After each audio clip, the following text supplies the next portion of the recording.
कांग्रेस नेता राहुल गांधी ने महाराष्ट्र के सिंधुदुर्ग में छत्रपति शिवाजी महाराज की मूर्ति गिरने को लेकर पीएम नरेंद्र मोदी से सवाल पूछा है कि उन्होंने माफी क्यों मांगी। प्रधानमंत्री जी ने किस कारण माफी मांगी? अलग अलग कारण हो सकते हैं।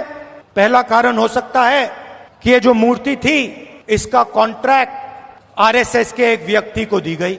शायद प्रधानमंत्री जी कह रहे हैं कि नहीं, मैंने गलती की, मुझे ये कॉन्ट्रैक्ट आरएसएस के व्यक्ति को नहीं देनी थी, ये मुझे कॉन्ट्रैक्ट मेरिट पे देना था। शायद वो गलती हो सकती है। दूसरी गलती हो सकती है, शायद प्रधानमंत्री इसके लिए माफी मांग रहे हैं कि मैंने जिसको कॉन्ट्रैक्ट दिलवाया उसने भ्रष्टाचार किया, महाराष्ट्र के लोगों से चोरी की। ये कारण हो सकता है।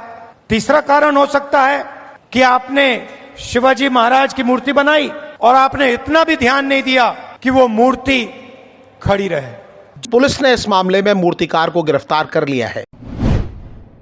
कांग्रेस नेता राहुल गांधी ने एक बार फिर जाति जनगणना का मुद्दा उठाया है। महाराष्ट्र के सांगली में उन्होंने कहा कि कांग्रेस पार्टी जाति जनगणना करा के रहेगी। पार्लियामेंट के फ्लोर में, लोकसभा में मैंने कहा है, कुछ भी हो जाए जाति जनगणना करवाएगी कांग्रेस पार्टी, करवाएगी, हमारा गठबंधन करवाएगा। क्योंकि हम जानना चाहते हैं, हम देश की सच्चाई समझना चाहते हैं। इस देश के धन का फायदा किसको हो रहा है, कौन से वर्ग को हो रहा है, किसको नहीं हो रहा है, ये हम जानना चाहते हैं और ये हम काम करवा के दिखाएंगे। राहुल गांधी लगातार ये मुद्दा उठा रहे हैं। हाल में आरएसएस ने भी जाति जनगणना के मुद्दे पर बात की और कहा कि ऐसा भलाई के लिए होना चाहिए, राजनीतिक फायदा लेने के लिए नहीं। नेशनल कॉन्फ्रेंस के नेता उमर अब्दुल्ला विधानसभा चुनाव में 2 सीटों से मैदान में उतर रहे हैं। वो अपनी पारंपरिक सीट गांदरबल के अलावा बड़गाम से भी चुनाव लड़ रहे हैं। आलोचकों का कहना है कि हार के डर से उन्होंने 2 सीटों से नामांकन किया है। हालांकि उमर अब्दुल्ला ने कहा है कि ये उनकी कमजोरी नहीं है। 2 सीटों से लड़ना ये कमजोरी का सबूत नहीं है, ये नेशनल कॉन्फ्रेंस की ताकत का सबूत है। क्योंकि अगर खतरा होता तो शायद मेरे साथी मुझे यहां से लड़ने की इजाजत नहीं देते, लेकिन इनका मुझे यहां से इलेक्शन लड़वाना वो इस बात का सबूत है कि चाहे बारामूला हो, चाहे श्रीनगर हो, चाहे अनंतनाग हो, नेशनल कॉन्फ्रेंस के हक में आज एक हवा चल रही है।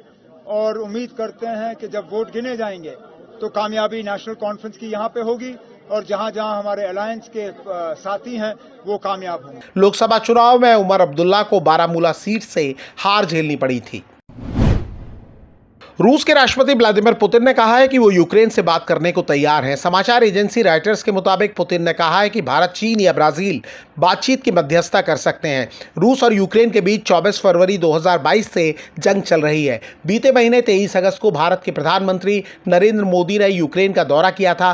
तब पीएम मोदी ने कहा था कि वो शांति के लिए हर संभव मदद करने को तैयार हैं। बाद में मीडिया रिपोर्टों में यूक्रेन के राष्ट्रपति जेलेंस्की के हवाले से दावा किया गया कि वो चाहते हैं कि भारत में शांति सम्मेलन आयोजित किया जाए। अब पुतिन का बयान सामने आया है। पुतिन ने कहा कि जब जंग शुरू हुई थी तब तुर्की ने समझौता कराने की कोशिश की थी, लेकिन बात नहीं बनी। अब पिछली कोशिश को आधार बनाया जा सकता है। मीडिया रिपोर्टों के मुताबिक पुतिन ने जंग रोकने के लिए 2 शर्तें रखी थी। उन्होंने कहा था यूक्रेन को दोनेत्स्क, लुहांस्क, खेरासोन और ज़पोरजिया से सैनिक हटाने होंगे और यूक्रेन कभी नाटो का सदस्य नहीं बनेगा। तब यूक्रेन ने इन शर्तों को मानने से इनकार कर दिया था। राजधानी मुंबई समेत महाराष्ट्र के सभी जिलों में गणेश उत्सव की तैयारी अंतिम दौर में है। जगह जगह पंडाल सज गए हैं।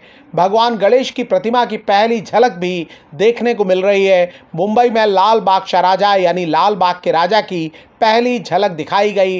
गणेश उत्सव की शुरुआत 7 सितंबर से हो रही है। ये उत्सव गणेश चतुर्थी से अनंत चतुर्दशी तक चलता है। लोग भगवान गणेश का स्वागत करने को उत्सुक हैं। बाजार में रौनक दिखाई दे रही है। हर तरफ खरीदारों की भीड़ बनी हुई है। मुंबई, पुणे और राज्य के दूसरे शहरों में जगह जगह भव्य पंडाल सजाए गए हैं। कई लोग अपने घरों में भी बप्पा के स्वागत की तैयारी कर रहे हैं।